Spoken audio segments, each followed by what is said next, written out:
Hi friends, welcome to week 6 of this Lenten journey. We're so close to the end, and I'm so grateful for all of you who have been taking this journey so faithfully each week. We're back again, spotlighting a service opportunity.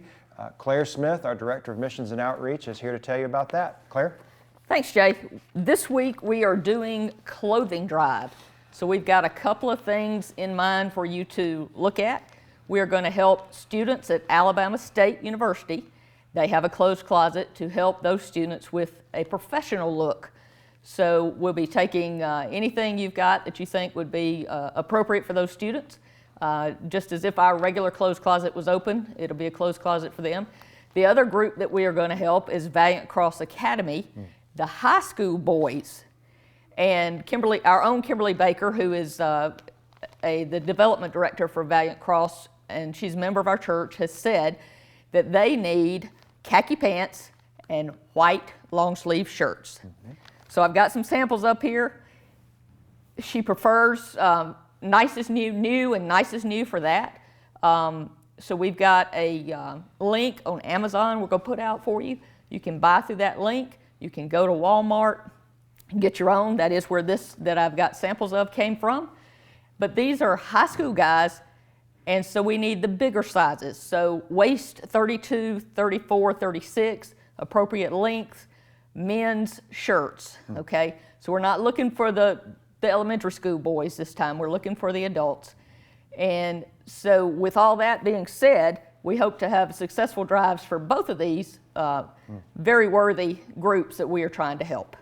Perfect. We love those community partnerships. And let's see, where can we drop off those items? We will have drop-off.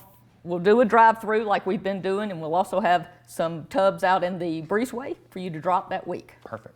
Thank you, Claire. Thank you so much. Our spiritual discipline for week 6 of this Lenten journey is service. And there's a word play there. Service oftentimes is confused with serve us. Our worship service is what we promote every single week. So there's supposed to be a service component to everything that we do in the Christian faith. Bernard of Clairvaux said, learn the lesson that if you are able to do the work of a prophet, what you need is not a scepter, but a garden hoe. Richard Foster says, if the cross is a sign of submission, then the towel and the basin are a sign of service. At the core of who we are as Christians, we serve others.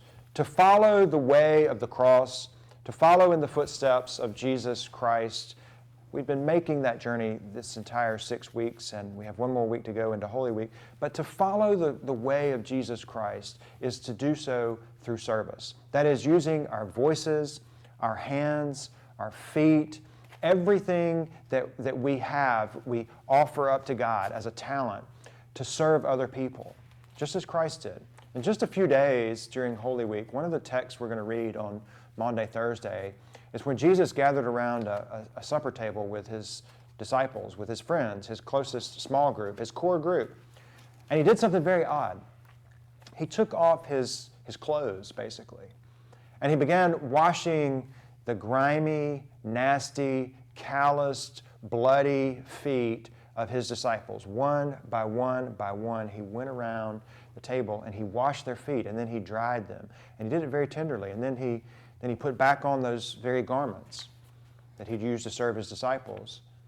And then he shared in what we know as the Last Supper.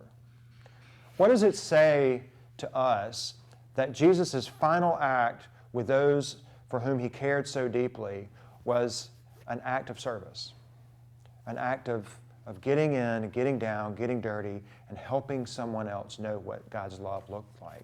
Christianity is often better understood when it's caught, not taught. I think that's an important phrase. So how are you using your talents, your hands and your feet, and the gifts that God has given you to serve someone else? A good balance of discipleship is that of the head and the heart and the hands. We keep all of those things in check, and just maybe we become more holy. But certainly, definitely, those who have need know the love of God and the love of God through the church. I invite you to find ways to serve. Someone with the greatest servant's heart that I know is Reverend Richard Williams at Metropolitan United Methodist Church. He's our guest preacher this coming week. It has been a joy to partner with Metropolitan, to become dear friends with Richard. He inspires me to serve others, and I know that he will you as well. So we'll be in worship this coming Wednesday at 5:30 to 6:15. Register for that now. I can't wait to see you there. God be with you till we meet again.